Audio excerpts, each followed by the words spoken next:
Livro Nossa Senhora de Fátima, William Thomas Walsh.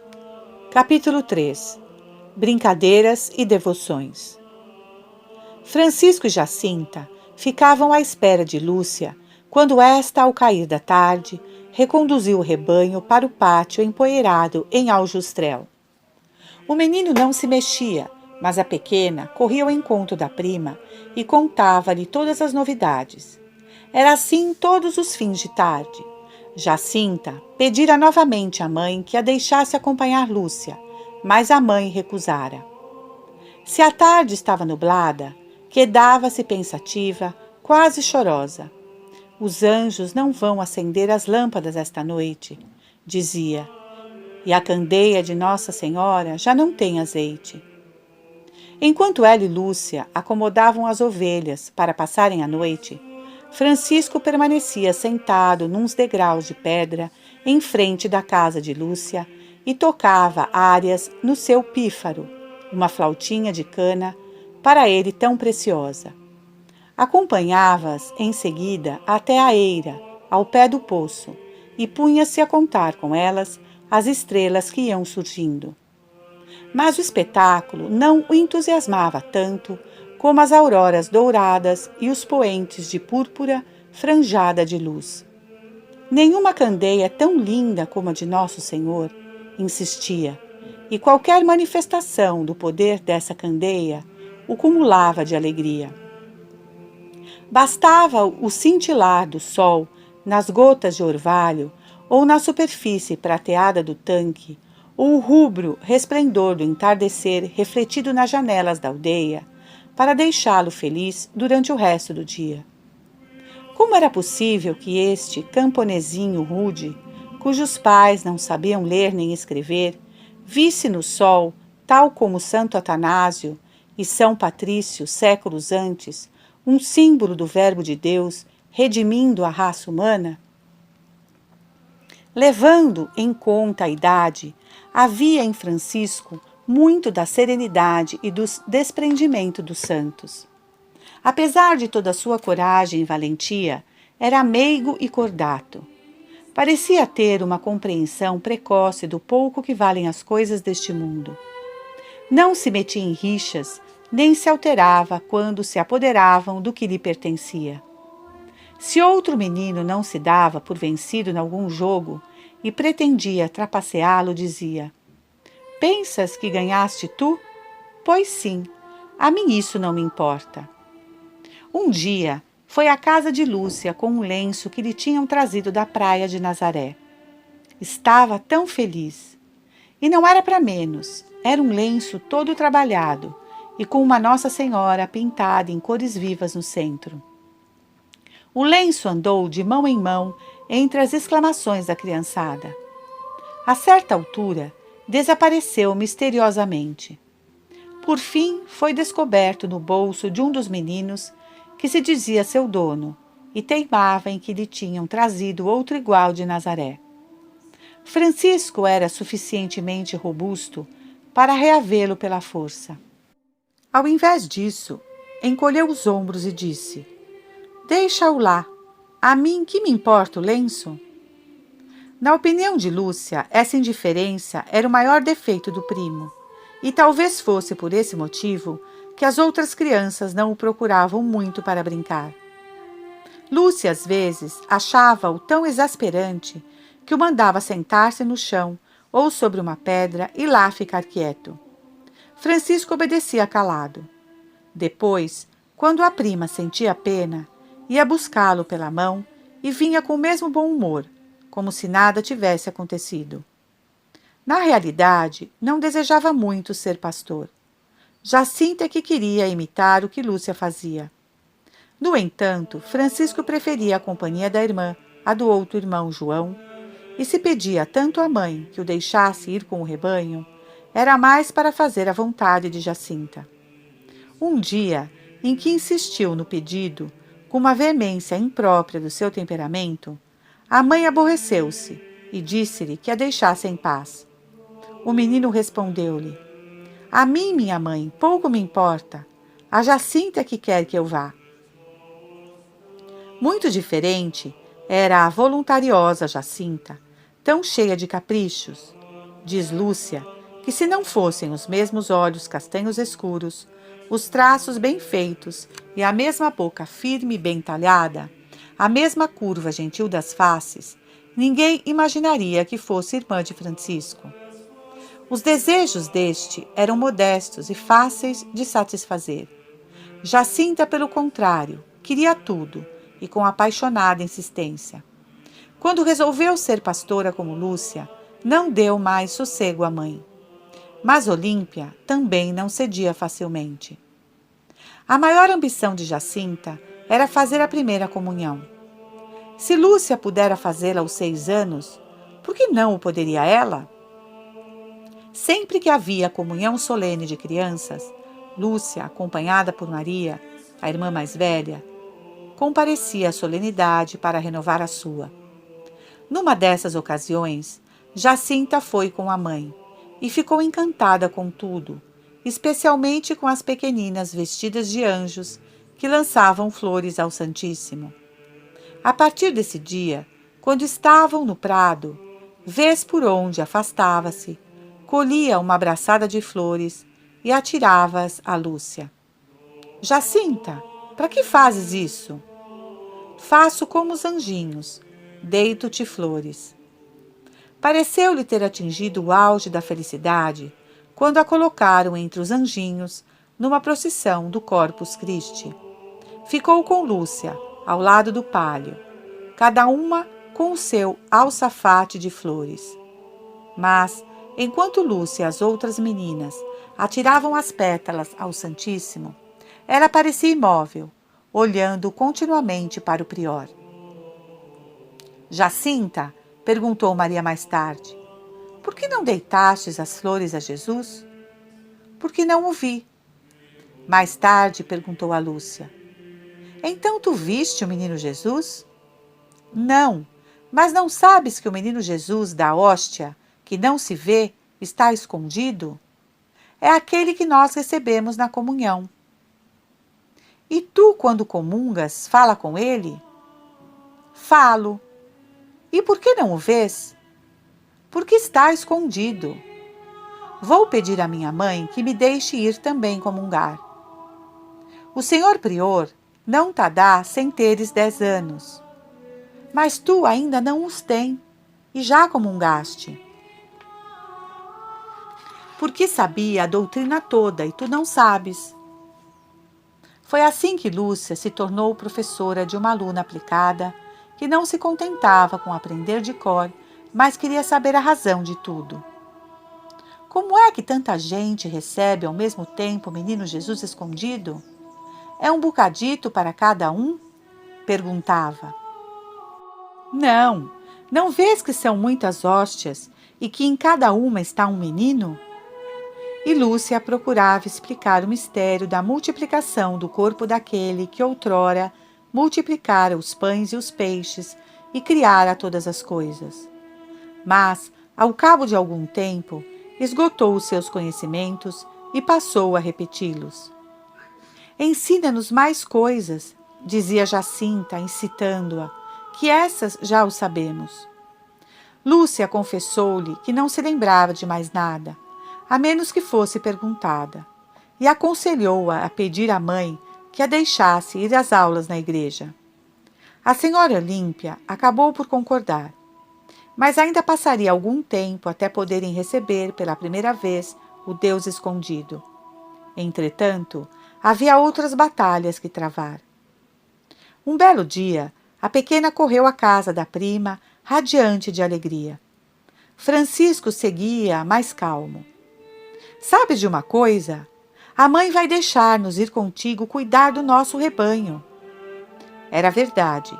Olímpia tinha cedido, talvez para se ver livre de tantos pedidos.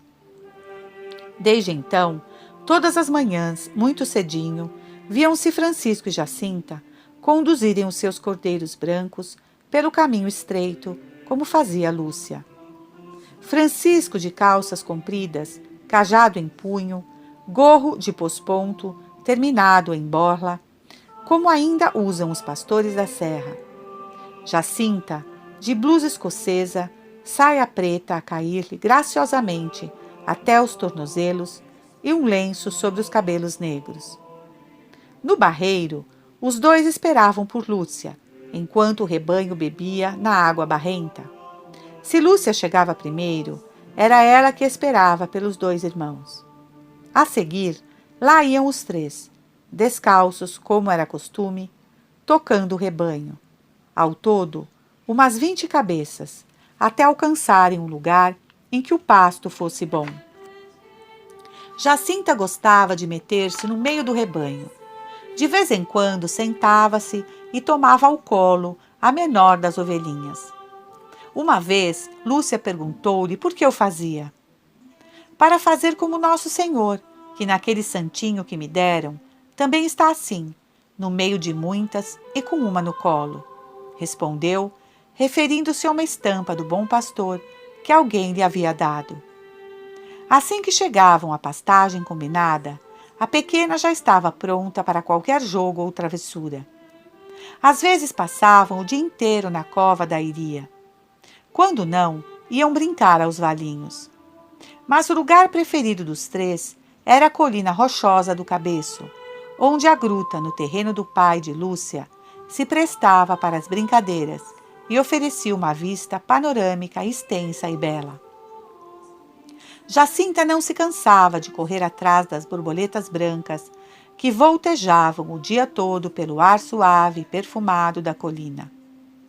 Mas do que mais gostava era de apanhar as flores silvestres que cresciam em grande variedade e profusão entre as rochas. Colhia abraçadas enormes de uma pequena flor de viva cor azul que abundava pelo Cabeço e juntava-as a esmo às hortelãs rústicas, fáceis de encontrar, devido ao forte perfume que exalavam, principalmente quando pisadas. Eram tantos os perfumes trazidos pelo vento do oeste, deliciosamente combinados, a flutuarem no ar, que se tornava impossível distingui-los. No entanto, por entre o cheiro forte das hortelãs ou a fragrância dos altos pinheiros no vale profundo, sobressaía o aroma mais penetrante do alecrim. Há entre os portugueses uma canção popular que recorda o gesto da Ofélia de Shakespeare, colhendo um ramo de rosmaninho como lembrança. Quem pelo alecrim passou e um raminho não tirou, do seu amor não se lembrou. Essa humilde variedade de rosmaninho ainda hoje floresce pelas encostas do Cabeço, como que em memória de Jacinta. Como todas as crianças, os três se encantavam com o eco. Que som tão claro, forte e nítido no alto do morro! Os pequenos passavam às vezes uma hora inteira a ouvir, deleitados, como a colina lá em frente lhes devolvia as vozes infantis sem pressa, através das copas agrestes dos pinheiros. Gritavam uma fiada de nomes sibilantes e onomatopeicos, e esse misterioso agente, que os gregos diziam ser uma ninfa, levava-lhes e trazia-lhe de volta o que lhes passava pela cabeça. Jacinta gostava especialmente de ouvir o eco do nome de Maria. Por vezes dizia a Ave Maria completa, pronunciando cada palavra depois de ter ouvido o eco da anterior. Ave Maria, cheia de graça. Com frequência, os três participavam juntos desse divertimento, e parecia então que toda a Serra d'Aire vibrava ao som das palavras pronunciadas há 20 séculos pelo anjo Gabriel. Bendita sois vós entre as mulheres. Mas o que Jacinta preferia realmente era dançar. Era grácil e tinha consciência disso. Nada satisfazia tanto a energia estuante de sua alma e do seu corpo irrequietos como esse cadenciar dos braços e das pernas ao ritmo da música. Lúcia também gostava de dançar e bailar, mas estava longe de experimentar o mesmo prazer incansável que arrebatava a priminha. Quanto a Francisco, isso era-lhe absolutamente indiferente. Mas como gostava muito de música e de ver bailar as meninas, sentava-se sobre uma pedra e passava horas inteiras tocando melodia após melodia na sua flauta, enquanto os pezinhos descalços saltitavam ligeiros no barro seco ou na grama úmida. Muitas dessas cantigas profanas deviam ecoar por essas montanhas já desde o tempo dos romanos. Outras eram piedosas, porque os pastores portugueses, como os da França, possuem o vasto repertório de canções religiosas herdadas da Idade Média. A canção predileta de Francisco era uma que se intitulava Amo a Deus no céu. Amo a Deus no céu, amo também na terra, amo o campo, as flores, amo as ovelhas na serra. Sou uma pobre pastora, rezo sempre a Maria. No meio do meu rebanho, sou o sol do meio-dia. Com os meus cordeirinhos eu aprendi a saltar, sou a alegria da serra, sou o lírio do vale. Jacinta preferia um hino antigo. Salve, nobre padroeira, do povo teu protegido, entre todos escolhido para povo do Senhor. Ó glória da nossa terra, que tem salvado 1000 vezes, enquanto houver portugueses, tu serás o seu amor. Ó anjos, cantai comigo, ó anjos, cantai sem fim. Dar graças eu não consigo, ó anjos, dai-as por mim. Ó Jesus, que amor tão terno, ó Jesus, que amor é o teu. Deixas o trono superno, vens fazer da terra um céu. Um outro dizia assim: no céu, com minha mãe estarei. Virgem pura, tua ternura é de alívio ao meu penar. Noite e dia de Maria, a beleza hei de cantar. Nada havia de piedade postiça nos impulsos que levava essas criancinhas ao entoar hinos a Cristo, a Nossa Senhora e aos anjos do céu. Para elas, a religião não era uma roupa festiva que se veste aos domingos. Era como o ar que respiravam. Mais que isso, era uma realidade vital. E como sabiam que todas as coisas foram criadas por Deus, passavam com a mesma simplicidade encantadora da canção mais profana ao hino mais piedoso. Infelizmente, sabíamos tantos cantos profanos, escreve Lúcia. Este, por exemplo: linda amendoeira, que é da tua rama, por causa de ti, ando cá em má fama. Ando cá em má fama, deixá-lo andar, em águas de rosas, eu me hei de lavar. Eu me hei de lavar, ó verde limão. Cantar é bonito, chorar é que não. Outra canção antiga era a serrana.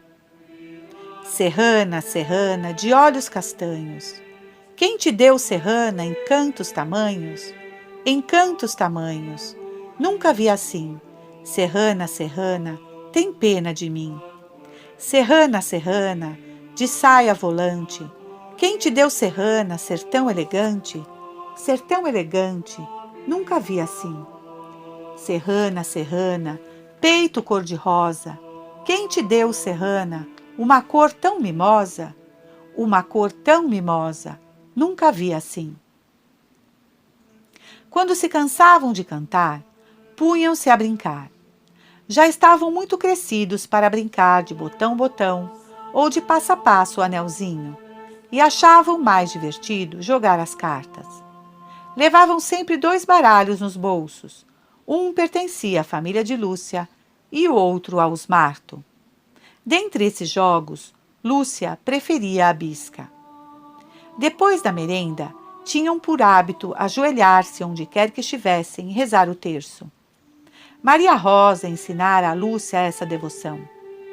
Mas, longe da vigilância materna, acostumaram-se a rezá-lo distraidamente, até reduzi-lo a uma recitação rotineira em que a concentração mental, que é um pouco de cada oração, apenas restavam as 2 primeiras palavras, Ave Maria e Padre Nosso. Vivendo em completa inocência na presença de Deus, Vendo tudo como obra de suas mãos e manifestações da sua bondade, esses 3 pastorinhos levavam, assim, uma vida simples e pacata, e não deviam considerar-se nem melhores nem piores que os demais meninos da serra ou de outro lugar qualquer. Mas a rotina bucólica em que decorriam os seus dias foi interrompida pela primeira vez no verão de 1916, devido a um acontecimento inesperado e impressionante.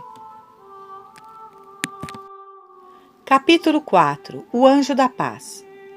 A Serra d'Aire ressentiu-se muito pouco da miséria e do desespero que assolou a Europa na primavera de 1916. Nesse recanto inacessível, a vida continuava o seu curso sereno, enquanto lá longe os exércitos se entrechocavam e os reinos desabavam. O tio Marto indignara-se com o assassinato do rei Dom Carlos, em 1908, e não esperava grande coisa da República Liberal de 1910, porque sabia que os seus fundadores se norteavam por princípios anticristãos. Mas um verdadeiro camponês interessa-se muito mais pela quantidade de chuva que cai ou pelo preço da lã do que pela capacidade dos governantes a tantas léguas de distância.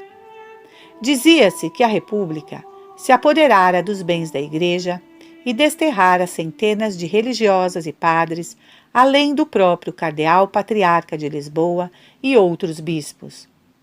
Mas o povo de Aljustrel conservava o seu bom pároco de Fátima, continuava a ouvir missa todos os domingos e era pouco provável que cometesse as infâmias que a Igreja sofrera em outras regiões do país, principalmente nas cidades. Era essa mais ou menos a situação quando Portugal entrou formalmente na Guerra Mundial em março de 1916. Poucos dias antes, o Papa Bento XV dirigira ao mundo um dos seus apelos mais comoventes pela paz. Pedir a todos os homens de boa vontade que recorressem antes à oração e à mortificação que ao ódio, e alertara para a ruína que se abateria sobre a Europa se não se escutassem as suas palavras. No entanto, apesar desta alocução memorável que ainda ecoava pelo mundo afora, os dirigentes anticlericais deste pequeno país cristão, cristão ao menos pela sua história e tradição, e em lugares ermos como a Serra d'Aire, preferiram seguir a voz da Inglaterra à do Papa, e assim Portugal entrou abertamente na guerra. Contudo, à parte as notícias dos jornais que circulavam vindos das cidadezinhas mais próximas, nenhuma mudança notável se observava em lugarejos tais como Aljustrel. Era tempo de plantação, e tudo refloria e palpitava de esperança e alegria à medida que o sol se tornava mais quente e transformava a terra avermelhada em pastos abundantes. Lúcia, Francisco e Jacinta conduziam as suas ovelhas, como de costume, pelas colinas perfumadas, apreciando o ressurgir da primavera e dançando e cantando por entre os penhascos. E chegou o verão. Nada de notável aconteceu e os 3 continuaram a cuidar tranquilamente do rebanho, como de costume, até que, num dia de muito calor, foram ter a um lugar chamado Chouça Velha, um pouco a oeste de Aljustrel, no meio de um olival. As ovelhinhas pastavam nos campos adjacentes, enquanto as crianças se entretinham por ali. Estavam ainda a brincar, quando subitamente o céu se escureceu e se espalhou uma névoa espessa, arrastada por uma dessas rajadas frias do vento noroeste que sopra do longínquo oceano invisível. Lembraram-se então da loca lá do cabeço, perto da crista rochosa da encosta, onde o rebanho pastava. A toda pressa, abrigaram as ovelhas debaixo de uma árvore frondosa e correram ladeira acima a refugiar-se naquela cavidade. Aquilo não era bem uma gruta, mas uma depressão do terreno protegida em parte pelo enorme rochedo que se erguia por detrás. De qualquer modo, era o que de melhor havia por ali, e os três continuaram a brincar, tão alegres como momentos antes. Passado algum tempo, sentiram fome e comeram a sua merenda. Depois, ajoelharam-se e rezaram o terço. Lúcia não sabe dizer se o recitaram palavra por palavra ou se limitaram a passar as contas e a dizer apenas as palavras iniciais: Pai Nosso, Ave Maria. Lembra-se, porém, de que mal terminaram de rezar, a chuva cessou e o sol voltou a brilhar em todo o seu esplendor no céu claro e sereno. Os três começaram a divertir-se, atirando pedras para o fundo do vale. Havia poucos minutos que se entretinham com esse passatempo, quando inesperadamente começou a soprar um vento impetuoso pelas copas dos pinheiros que se vergavam e gemiam como nunca. Assustados, pararam com o jogo e olharam à volta para averiguar a causa. Viram então lá longe, por cima das oliveiras, uma luz que se movia sobre o vale de leste para oeste e que parecia vir ter com eles. Pela própria luminosidade e transparência, Lúcia reconheceu a alvura singular daquele algum embrulho num lençol que vislumbrara um ano atrás com outras meninas. Com efeito, parecia inteiramente revestido de raios refulgentes, mais brancos que a neve, e desta vez aproximou-se tanto que, ao chegar à pedra áspera da entrada da loca, puderam distinguir a forma de um jovem, dos seus 14 a 15 anos, mais branco que se fora de neve, que o sol tornava transparente como se fora de cristal, descreve Lúcia. Podiam ver agora perfeitamente os traços de um rosto humano de indescritível beleza. Estupefatos, emudecidos, contemplavam-no, paralisados. Não temais, disse. Sou o anjo da paz. Orai comigo. Ajoelhou-se, curvou-se até tocar o chão com a fronte e rezou. Meu Deus, eu creio, adoro, espero e amo-vos. Peço-vos perdão para os que não creem, não adoram, não esperam, não vos amam. Repetiu essas palavras mais 2 vezes com as crianças e depois, levantando-se, disse: Orai assim. Os corações de Jesus e Maria estão atentos à voz das vossas súplicas. A seguir, desapareceu, como se tivesse dissolvido na luz solar. A oração gravou-se de tal forma na mente de Lúcia e Jacinta, Francisco não chegara a ouvi-la, que nunca mais a esqueceram, e a partir desse instante a repetiram muitas vezes por longo tempo de joelhos, até caírem de cansaço. As duas continuavam ainda ajoelhadas, com as palavras do anjo nos lábios, quando a voz de Francisco a despertou do torpor. Eu não sou capaz de estar assim tanto tempo como vocês. Dói-me as costas, tanto que não posso.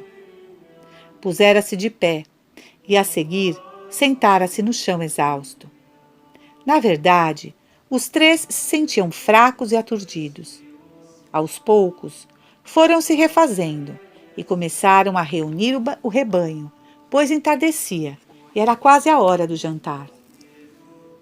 Ao longo do caminho de volta para Aljustrel, nenhum deles tinha vontade de falar.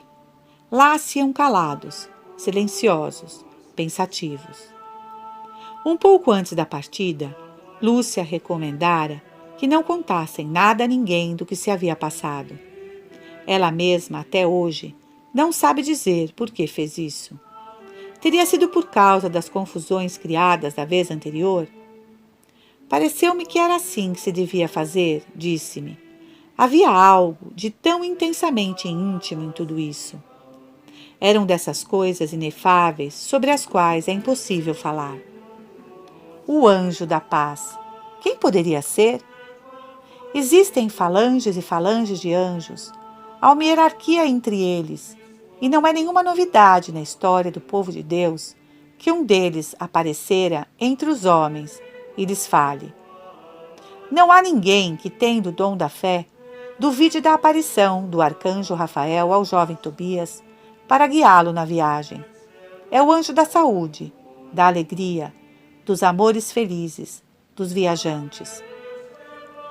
Ou da do arcanjo Gabriel, que revelou a Daniel o tempo em que se daria a encarnação e anunciou a Maria que ela seria a mãe de Cristo.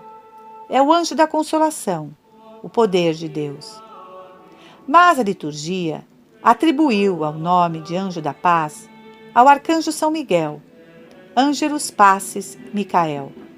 No entanto, de acordo com a natureza paradoxal de todas as coisas cristãs, ele é também o guerreiro do céu, que empunha a espada de fogo e comanda aquela multidão incontável que se eleva, asa após asa, chama após chama, para aclamar o nome inefável, e o fragor das espadas, qual música arrebatadora, cessa de súbito, lá nas cumeadas, apenas cicia a prece adorada. Foi ele que nos primórdios dos tempos castigou as hostes rebeldes de Lúcifer. Foi ele que, brandindo a sua espada de fogo, montou guarda junto às portas fechadas do Éden. O corpo de Eva está sob sua vigilância até o dia do juízo final. Escondeu o corpo de Moisés para preservar o povo de Deus do pecado de idolatria a que o demônio o incitava. Pensam muitos que foi ele o anjo que guiou os hebreus até a terra prometida e que venceu as hostes de Senaqueribe. Protetor da sinagoga na lei antiga, é natural que o seja também do povo de Deus na nova lei. Citam-se muitas aparições suas, além da de Cornwall, referida por Milton nos Licíadas. Finalmente, segundo o Apocalipse, será São Miguel quem lutará e aniquilará o dragão no fim dos tempos, depois daqueles dias em que os homens verão no céu uma mulher vestida de sol, com a lua debaixo dos pés e uma coroa de 12 estrelas sobre a cabeça. Apocalipse 12:1. Quer tenha sido ou não São Miguel quem apareceu às crianças, o certo é que o efeito produzido sobre elas foi profundo e duradouro. Depois dessa experiência, não podiam continuar a ser as mesmas, tanto mais que o anjo voltou a aparecer-lhe, não uma, mas 2 vezes. A segunda aparição deu-se umas semanas depois. Era um dos dias mais quentes desse verão. Ao meio-dia, foram passar em casa as horas abrasadoras da sesta, e sem fazerem a menor ideia do que estava para acontecer, brincavam junto do poço, quando subitamente viram junto deles a mesma figura. — Que fazeis? Perguntou-lhes. — Orai, orai muito. Os corações santíssimos de Jesus e Maria têm sobre vós desígnios de misericórdia. Oferecei constantemente ao Altíssimo orações e sacrifícios. — Como nos havemos de sacrificar? Perguntou Lúcia.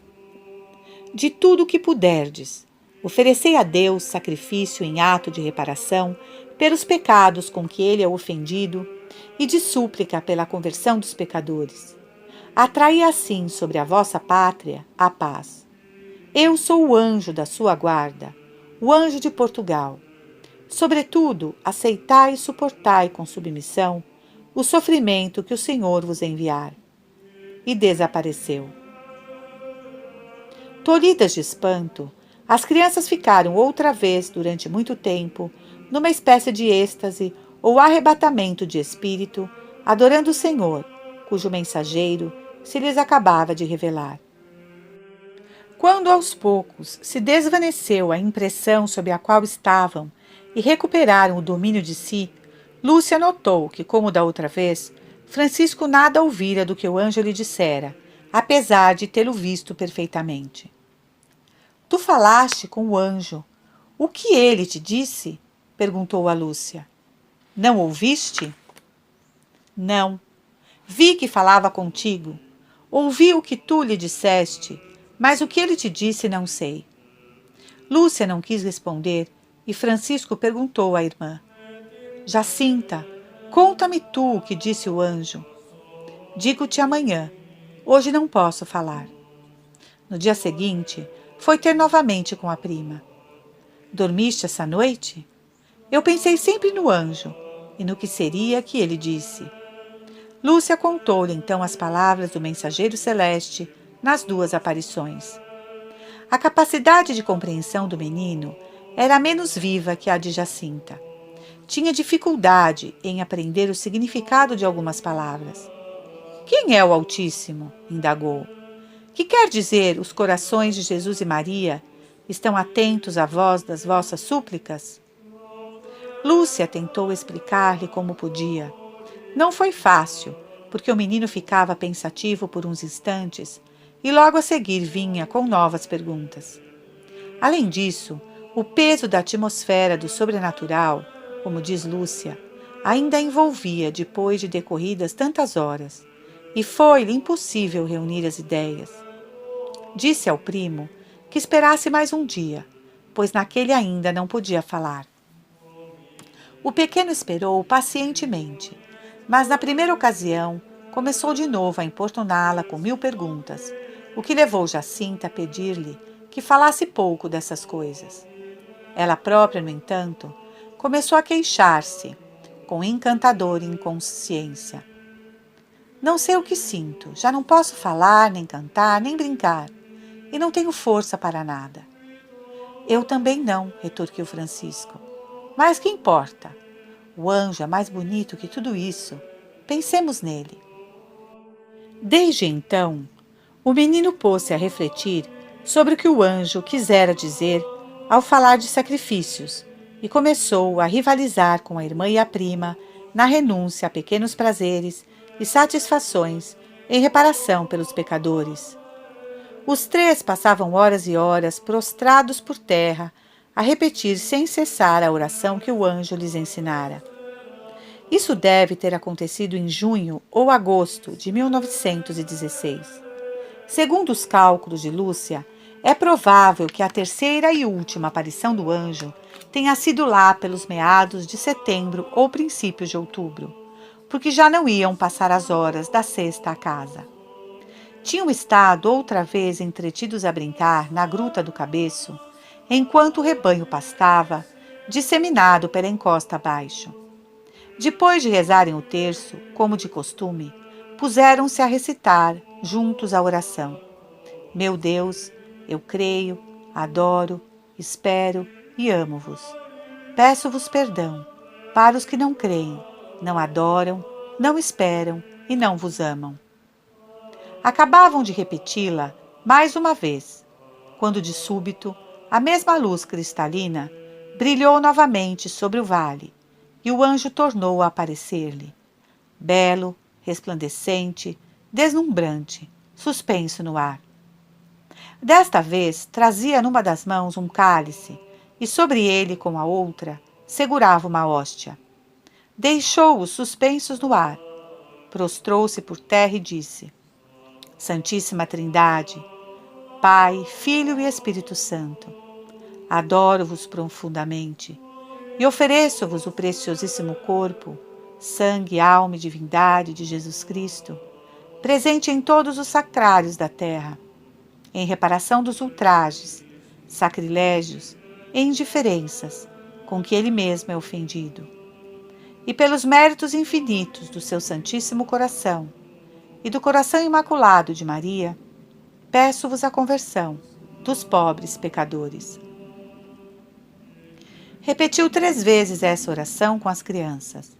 Depois levantou-se, tomou novamente o cálice e a hóstia nas mãos, dizendo: Tomai e bebei o corpo e o sangue de Jesus Cristo, horrivelmente ultrajado pelos homens ingratos.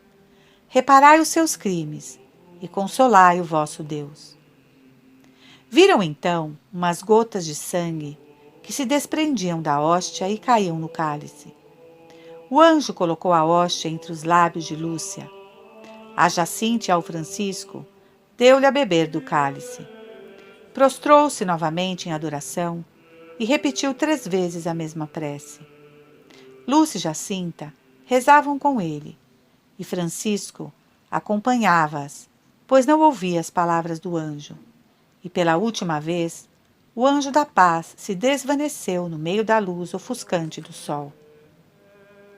A sensação da presença de Deus nessa ocasião foi muitíssimo mais intensa e deixou-os tão exaustos que dias depois Francisco comentava: "Gosto muito de ver o anjo, mas o pior é que depois não somos capazes de nada. Eu nem andar podia." Em todo caso, foi ele o primeiro a tomar a realidade e, a muito custo, advertiu as duas de que já estava escurecendo. Quando toda a energia de que eram capazes, puseram-se a juntar o rebanho disperso e rumaram para casa. Apesar da fraqueza física, sentiam uma indizível felicidade e uma infinita paz. Essa estranha sensação de fraqueza, de languidez feliz e amorosa, durou vários dias, e nenhum deles se atrevia a falar do que tinham visto e ouvido. Por fim, Francisco não se conteve e disse a Lúcia: "O anjo a ti deu-te a sagrada comunhão. Mas a minha Jacinta, que foi que ele nos deu?" "Foi também a sagrada comunhão", respondeu Jacinta, antecipando-se à prima. "Não vês que era o sangue que caía da hóstia?" "Eu sentia que Deus estava em mim", disse ele, "mas não sabia como era." Prostrou-se por terra e, com a irmã, ficou longo tempo a repetir a oração do anjo à Santíssima Trindade. O som compassado e nostálgico do Ângelus, trazido pela brisa da tarde, foi encontrá-los mergulhados em profundo silêncio. Este é o relato de Lúcia acerca do que lhes aconteceu quando ela tinha 9 anos e os primos 8 e 6, respectivamente.